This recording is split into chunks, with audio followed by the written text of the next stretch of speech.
আমি একজন বিধবা নার্স। আমি প্রতি রাতে নাইট ডিউটি করতাম একজন যুবকের কেবিনে, যে কিনা 6 মাস থেকে কোমায় আছে। একদিন সকালবেলা আমি ওই কেবিনে অস্বাভাবিক কিছু লক্ষ্য করলাম। বিষয়টি জানার জন্য আমি রাতের বেলা ভিডিও রেকর্ডিং করে রাখলাম গোপনে। পরের দিন সকালবেলা ভিডিও রেকর্ডিংটা দেখা মাত্রই আমার মাথায় আকাশ ভেঙে পড়লো। কিছুদিন আগে আমার স্বামী মারা গেছে। সে মারা যাওয়ার পর আমি খুবই অসহায় হয়ে পড়ি। তাই আমার ডাক্তার ননদ আমাকে একটা নার্সের চাকরি দেয়। এর কিছুদিন পর সে আমাকে একটা পুরুষ রোগীর কেবিনের ডিউটি দিল। সে আমাকে এটা বলে আশ্বস্ত করলো যে ভয়ের কিছু নেই, রোগী কোমায় আছে। এরপর থেকে আমি ওই অচেতন লোকটার রুমে থেকে ওনার সেবা যত্ন করা শুরু করে দিই। কিন্তু একটা অদ্ভুত ব্যাপার হলো কি, আমি যখনই সকালবেলা ঘুম থেকে উঠতাম তখনই দেখতাম আমার আর ওই অচেনা লোকটার কাপড়ে হলুদ দাগ লেগে আছে। আমার মনে সন্দেহ লাগলো, ভাবলাম নিশ্চয়ই কোনো গুলমাল আছে। এই জন্য একদিন আমি ভিডিও রেকর্ডিং চালু করে রাখি ব্যাপারটা দেখার জন্য। পরদিন সকালবেলা যখন আমি ভিডিওটি প্লে করি তখন ভিডিওটি দেখে আমার মাথায় আকাশ ভেঙে যাচ্ছিল, কেননা ভিডিওটিতে স্পষ্ট দেখা যাচ্ছিল 6 মাস আগে আমার স্বামীর মৃত্যুর পর আমার মা যখন আমাকে নিতে এসেছিল আমি মার সাথে যাইনি, কারণ আমি জানি যে কিছুদিন পর আমি ওই মায়ের কাছে বোঝা হয়ে যাব। প্রথম যেদিন হাসপাতালে পৌঁছালাম সেদিন আমার ননদ আমাকে বলল, আজ তোমার ডিউটি একটা কেবিনে কোমায় থাকা রোগীর।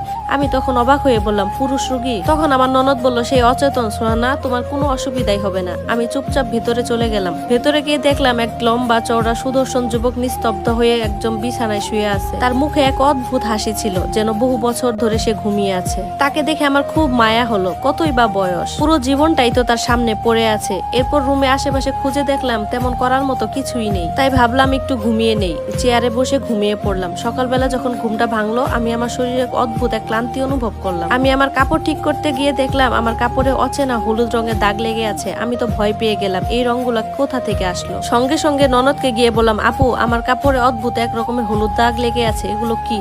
তখন আপু আমাকে ধমক দিয়ে বলল, চুপ করো, এসব কথা কখনো বলবা না, এসব বললে আমার চাকরিটাই চলে যাবে। আমাকে দেখে দুজন নার্স দেখে হাসাহাসি করছিল। তখনই বুঝতে পারলাম যে এই জায়গাটা এতটা পরিষ্কার মনে হলেও আসলে এখানে কোনো না কোনো ভেজাল ঠিকই আছে। পরের দিন ডিউটিতে গিয়ে দেখি আমাকে আবার সেই একই রুমে ডিউটি দেওয়া হয়েছে। পরে আমি আমার ননদকে বললাম যে আমাকে এই রুমটা চেঞ্জ করে দিন। তখন আমার ননদ আমাকে ধমকের সুরে বলল, তোমাকে আমি ইচ্ছা করে এই রুমটাতে দিয়েছি। ওই রোগীটি যেহেতু কোমায় আছে, কোনো ভেজাল নেই, ভিড় নেই, ঝামেলা নেই। এরপর কিছু দিনের মধ্যে আমার নির্দিষ্ট একটা রুটিন তৈরি হয়ে গেল। সময় মতো হাসপাতালে এসে ইউনিফর্ম পরি, এরপর হাজিরা দেই আর ওই রুমে ঢুকে পড়ি।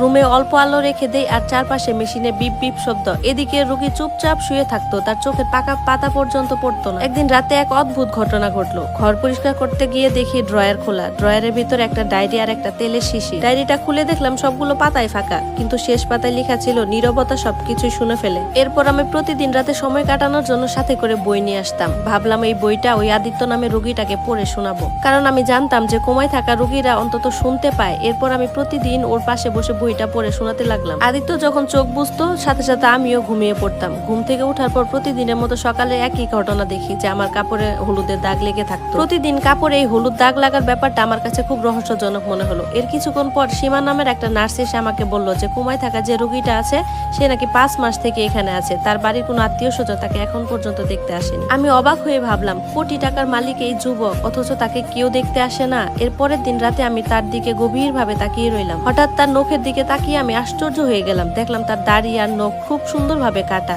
মনে হচ্ছিল কেউ যেন কিছুক্ষণ আগে এসে কেটে দিয়ে গেছে। মনে হচ্ছিল কেউ যত্ন করে কেটে দিয়েছে। হঠাৎ দেখলাম তার চোখের পাতা নড়াচড়া করতেছে। আমি সাথে সাথে মেশিনের দিকে তাকালাম, সবকিছু ঠিকঠাক ছিল। একদিন আমি ওষুধ আনার জন্য হসপিটালের ফার্মেসিতে গেলাম। সেখানের ইনচার্জ আমাকে বলল, আদিত্য সাহেবের জন্য স্পেশাল একটা ওষুধ আছে, সেটা আপনি নিয়ে যান। আমি তাকে বললাম, স্পেশাল কেন? লোকটা আমাকে কিছুই বলল না। এরপর রাতের বেলা আমি ছেলেটার পাশে বসে উপন্যাস পড়তাম এবং তার সঙ্গ দিতাম। এরপর সে যখন ঘুমিয়ে পড়তো আমিও ঘুমিয়ে পড়তাম, কিন্তু সকালবেলা উঠে দেখতাম আমার কাপড়ে সেই হলুদ দাগ। একদিনের এক ঘটনা আমার খুব আশ্চর্য লাগলো। একজন ওয়ার্ড বয় কেবিনে এসে আমাকে বলতেছে, আপনি ভীষণ সাহসী মহিলা। আমি বললাম, মানে কি? তখন সে বলল, কিছু না ম্যাডাম, এমনিই বললাম। একদিন রাতে আমি ওই কেবিনের মেঝেতে পাতলা করে লবণের দাগ দিয়ে দিলাম, যাতে পোকামাকড়ের আসা যাওয়া বন্ধ হয়। ওই দিন সকালে ঘুম ভাঙতেই দেখি সেই লবণের দাগ এদিক সেদিক নড়ে গেছে আর আমার কাপড়ে আবার সেই হলুদের দাগ। তখন আমি পরিষ্কার ভাবে বুঝে যাই যে এখানে কোনো না কোনো রহস্য ঠিকই আছে। এই জন্য মনে মনে সিদ্ধান্ত নিলাম, এর পরের দিন যখন এখানে আসবো আমার স্বামীর পুরনো ক্যামেরাটা নিয়ে আসবো। ওই ক্যামেরাটাই আমার সকল প্রশ্নের উত্তর দিতে পারবে। পরের দিন বাড়ি থেকে ওই ক্যামেরাটা ফুল চার্জ করে আমি সন্ধ্যার দিকে হসপিটালে চলে এলাম। ক্যামেরাটা রোগীর বিছানার বাঁ দিকে বসালাম। এরপর সব কাজ শেষ করে বিছানা গুছিয়ে আমি ঘুমিয়ে পড়লাম। ঘুমানোর ইচ্ছা ছিল না, কিন্তু রাত বাড়ার সাথে সাথে কখন যেন ঘুমিয়ে পড়লাম বুঝতেই পারিনি। সকাল হতে দ্রুত বাড়ি ফিরে নিজের রুমে দরজা বন্ধ করে ল্যাপটপের ভিতরে ক্যামেরাটা বের করে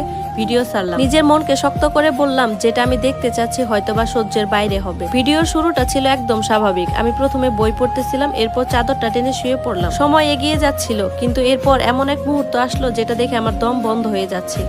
কেননা আমার সেই রোগী আদিত্য রায়চৌধুরী ধীরে ধীরে তার বিছানা থেকে উঠে দাঁড়ালেন। প্রথমে দেখলাম বিছানায় বসে বসে তার গলায় এদিক সেদিক নাড়ালো, এরপর দেখি ধীরে ধীরে রুমের ভিতর হাঁটাহাঁটি শুরু করলো। এরপর ধীরে ধীরে সে আমার দিকে এলো, এসে আমার মুখের দিকে অবাক করে তাকিয়ে রইল। এরপর আমার গায়ের উপর থেকে চাদরটা সরিয়ে আমার মাথায় আলতো করে হাত বুলাতে লাগলো। মনে হচ্ছিল সে যেন আমার কতই না আপন। এর কিছুক্ষণ পর সে তার পকেট থেকে কিছু একটা বের করে আমার নাকের সামনে কিছুক্ষণ ধরে রাখলো। এরপর ড্রয়ার খুলে তেলে শিশিটা বের করে আমার হাতে পায়ে ধীরে ধীরে মালিশ করতে লাগলো। তখন ভাবলাম এই মালিশ করার জন্যই হয়তোবা আমার কাপড়ে হলুদের দাগ লেগে থাকতো। এরপর দেখি সে চুপচাপ তার বেডে শুয়ে পড়লো। আমি তো কাঁপতে কাঁপতে ভিডিওটা স্টপ করে দিলাম। ভাবলাম মানুষটা কমাই নেই, তারপরও কেন এই নাটক করতেছে। সন্ধ্যায় আমি তখন হসপিটালে গেলাম, গিয়ে আমার ননদকে সব ঘটনা খুলে বললাম। কিন্তু আমার ননদ আমার এইসব দেখে বলতেছে, তুমি এসব AI দিয়ে বানাইছো, এগুলো কাউকে বইলো না তুমি, তাহলে কিন্তু তোমার চাকরিও থাকবে না, আমার চাকরিও থাকবে না। তিনি আমাকে রেগে মেগে বললেন, তুমি এখন এখান থেকে বের হয়ে যাও, আর এসব কথা কাউকেই বলবা না। আমি যখন তার রুম থেকে বেরিয়ে যাচ্ছিলাম, এক ওয়ার্ড বয় আমাকে নিয়ে ক্যান্টিনে বসালো।